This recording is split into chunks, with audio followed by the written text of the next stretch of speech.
रास बिहारी बोस भारत के प्रमुख क्रांतिकारी नेता थे जिन्होंने ब्रिटिश सरकार के खिलाफ आंदोलन किया था। उनका गदर क्रांति और आजाद हिंद फौज की स्थापना में भी योगदान था। सुभाष चंद्र बोस की मृत्यु के पश्चात रास बिहारी बोस ने ही आजाद हिंद फौज की कमान संभाली थी।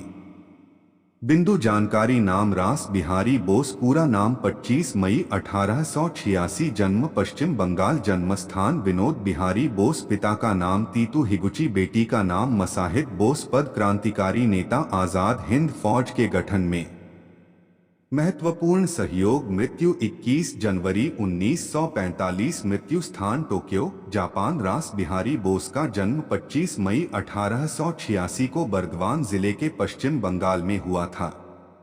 उनके पिता का नाम विनोद बिहारी बोस था। बहुत छोटी उम्र से ही वह अंग्रेजों के खिलाफ क्रांति में शामिल हो गए थे। रास बिहारी बोस बचपन से ही देश को स्वतंत्र करने के सपने देखते थे और क्रांतिकारी गतिविधियों में रुचि रखते थे।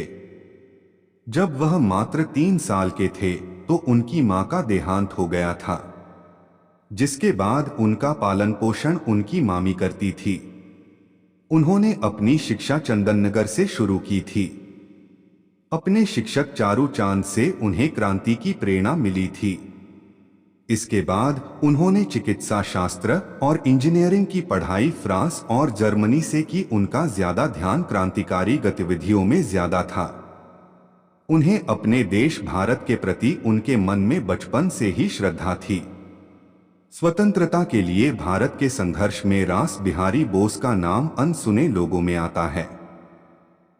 उन्होंने भारतीय क्रांतिकारी संघर्ष में शामिल होने के लिए अपनी नौकरी और अपने पूरे जीवन का बलिदान दे दिया था। महत्वपूर्ण तथ्य 1905 में बंगाल के विभाजन और उसके बाद हुई घटनाओं को रास बिहारी बोस ने क्रांतिकारी गतिविधियों में बदल दिया। उन्होंने यह निष्कर्ष निकाला कि सरकार क्रांतिकारी कार्रवाई किए बिना नहीं चलेगी, इसलिए प्रख्यात क्रांतिकारी नेता जतिन बनर्जी के मार्गदर्शन में उन्होंने अपनी क्रांतिकारी गतिविधियों की शुरुआत की थी।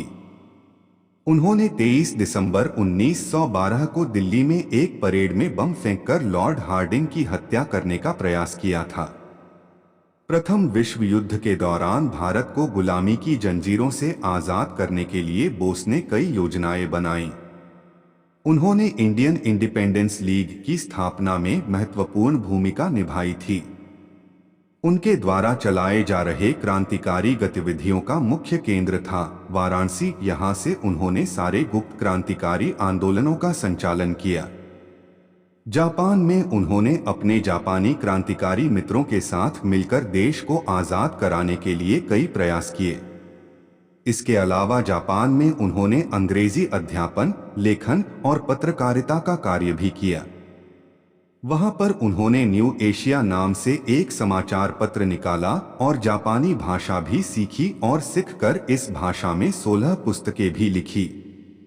उन्होंने हिंदू ग्रंथ रामायण का भी अनुवाद जापानी भाषा में किया है। उन्होंने जापान में इंडियन इंडिपेंडेंस लीग की स्थापना की थी और इसका नेतृत्व करने के लिए सुभाष चंद्र बोस को भी बुलाया था। इसके लिए उन्होंने खुद को नेताजी के सलाहकार के रूप में नामित किया था। सन 1915 में वह एक योजनाबद्ध विद्रोह का भी हिस्सा थे। इस विद्रोह की क्रांति बड़े पैमाने पर विफल रही और अधिकांश नेताओं को गिरफ्तार भी कर लिया था। रास बिहारी बोस शांत और स्पष्ट सोच के थे। उनके पास क्रांति को व्यवस्थित करने की अपरिहार्य ऊर्जा थी। श्री रास बिहारी बोस की कहानी स्वतंत्रता के लिए भारत के संघर्ष का एक महत्वपूर्ण हिस्सा है और अंत में जो जीत हासिल की गई वह उनके संगठनात्मक कौशल और बलिदान की अद्भुत भावना के कारण कोई छोटा उपाय नहीं था।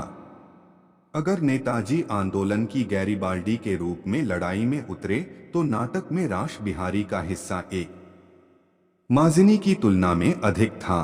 भारत को ब्रिटिश शासन की गुलामी से मुक्ति दिलाने में रास बिहारी बोस का योगदान अत्यंत महत्वपूर्ण है। उनका 21 जनवरी 1945 को इनका निधन हो गया। उनके निधन से कुछ समय पहले ही जापानी सरकार ने उन्हें order of the rising sun के सम्मान से अलंकृत किया था।